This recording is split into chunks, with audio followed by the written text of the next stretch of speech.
Hi there guys, I finally did it. I killed my piggy bank, but one for a very good reason. And that is to buy a scope I've seen at RMAC or had the opportunity to look through, and I wanted it ever since. Of course, I'm talking about the Element Optics Theos 6x36x56 first focal plane scope.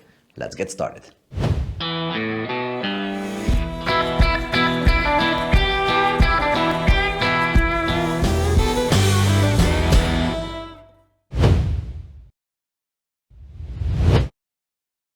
So, the Element Optics Theos 6x36x56 first focal plane scope. Of course, there are already many videos on YouTube out there unboxing the Element Optics Theos, showing you up and close. But I couldn't resist when it passes up onto my table, then I have to make a video about it.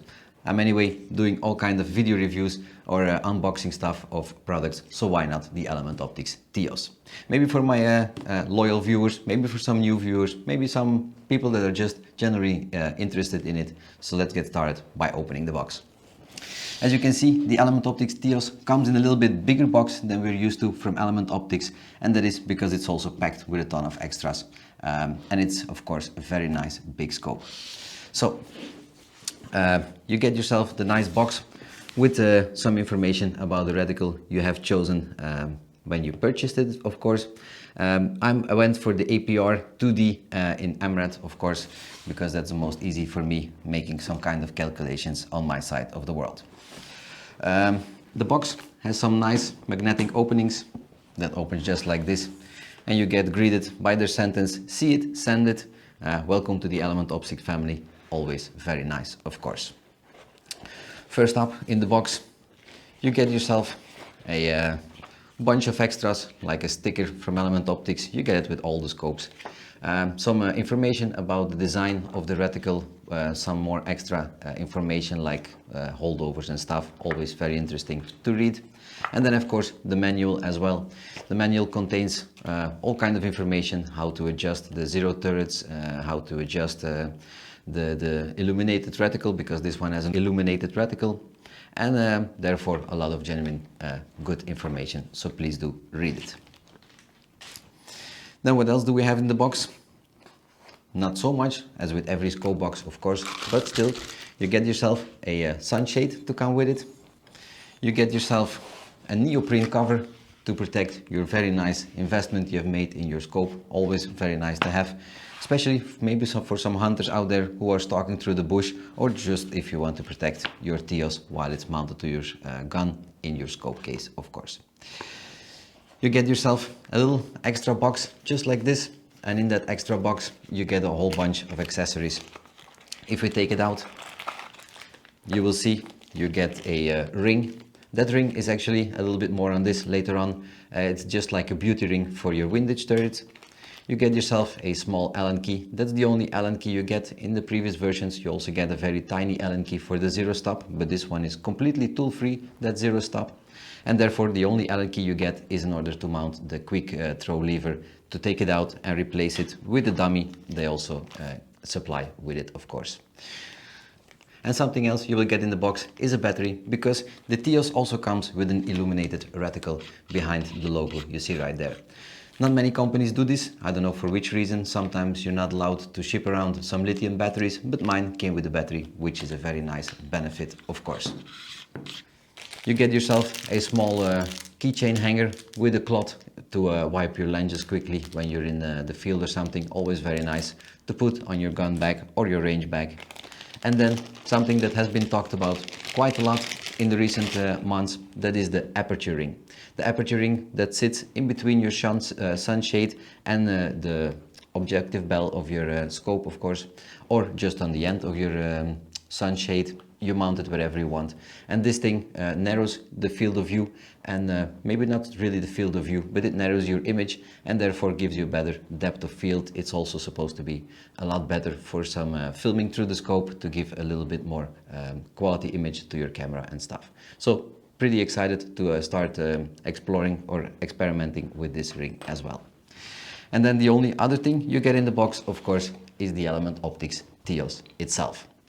So let's clean up the table a little bit, put the box to the side, and have a closer look at the Theos itself.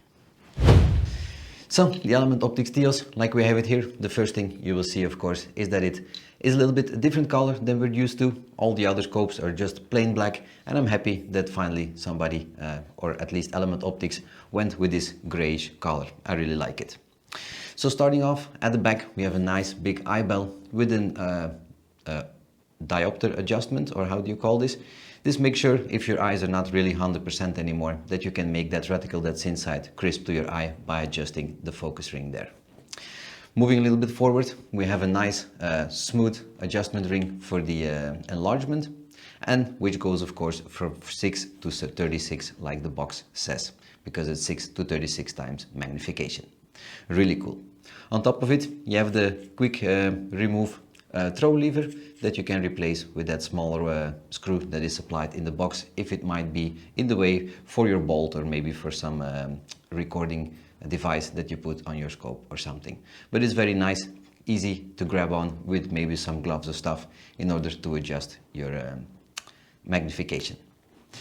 The tube itself is a 34mm tube made from some very nice materials as well, with a 56mm objective lens at the front.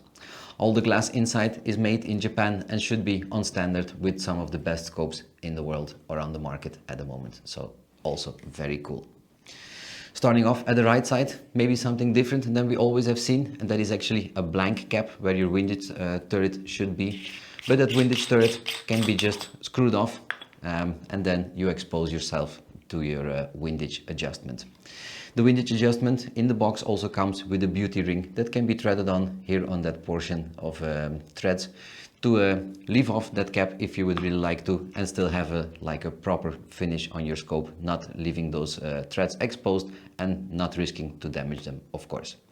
The reason why they went with this is that once your windage is set, actually you can use all the old over points in your scope or in your reticle in order to make your adjustments, and most probably many people don't even touch their windage anymore.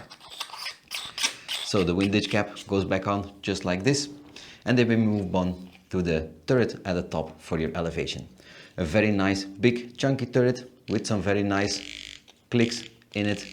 Element Optics are very known for their turrets as well, like we have seen on the Nexus, and I believe they just came out now with the Nexus Gen 2, which also promised to be a very nice and beautiful scope, inheriting a few features from the Element Optics Theos as well. So as I mentioned, very nice turret system, which is this time completely tool-free by removing the top cap you see here on top. You can just lift off your turret, move it around to where your new zero is, put it back on, and that's just everything you need to do. And now you have your new zero stop exactly where you have put it, your zero. In the previous versions we had this black ring inside with this very tiny Allen key where you have to block where your zero stop was. And this one goes about 5 clicks beyond your 0 point. Sometimes you need it for some reason and you can easily put it back to 0. Something else very important on those turrets is also the turret revolution counter, let's say like this. And the turret revolution counter is very easy but very practical as well. So once you made a full revolution, it flips to number 2 on that side, and then you know you're on the second revolution of your turret, because your turret is not moving up and down, everything is happening inside. So pretty cool feature with a revolution counter as well, so you always know exactly where you are on your elevation turret. Pretty cool. Then on this side we have of course the parallax adjustment, and on this scope the parallax adjustment, which not many scopes have, goes all the way down to 10 meters, which makes it absolutely perfect for air guns and maybe some other stuff out there, I really don't know. But as usual it goes from infinity all the way down to 10 meters, which is pretty cool. Then on the outside of that cap we have the cap that is housing the illumination. It doesn't look like, we're always used to have this illumination with an extra wheel that has to turn and stuff. With Element Optics they have designed a push style button which you can hold for about 1 or 2 seconds and then the reticle will illuminate. Pushing it once more it will get a little bit brighter, pushing it once more a little bit brighter, and there you can jump through all the stages that the illuminated reticle has. Holding it for a few seconds and it turns off. Next time you put it on, it will straightly start where you have left off. Then, now included in the box, as I've shown before, is a matching sunshade that just can thread on to the end of the objective lens, just like this.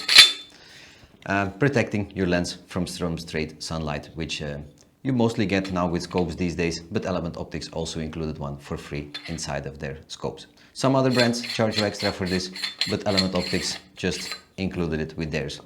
Of course, I'm speaking here about a premium optic that does quite cost a few bucks, but therefore you get also the extra perks. Something very interesting, and which, as I mentioned before, I'm very interested to experiment with it, is this aperture ring that can just be threaded on here on the end. And therefore narrowing your field of view just a little bit, but that more makes your image quality, especially when you're filming out through your scope, a little bit more image quality, and therefore also performs a little bit better. I don't know all exactly the science about this aperture ring, but I think Matt made a video about everything you need to know about this aperture ring, which I will link somewhere in the corner of the screen as well. Well guys, I think that's it. Everything you need to know about the Element Optics Theos. I hope I gave you enough detailed looks at the Element Optics Theos, and I hope I included everything. But if I didn't mention something, or you have an extra question about the Element Optics Theos, don't forget to put them in the comment section down below, and I'll be more than happy to answer them.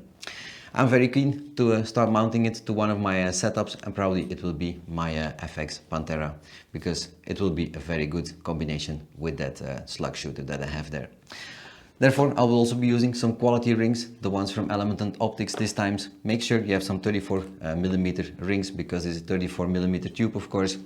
But always make sure you use some high quality mounts with your scopes. That counts for every scope, not only the high-end ones, but for all your scopes, and you will be benefited in the long term as well. Very cool. So I hope I didn't rush through this video too much, because I really want to mount it and I want to start using it, as you can imagine, of course. Therefore, as always, don't forget to like, subscribe, and I hope to see you back in the next one. Bye.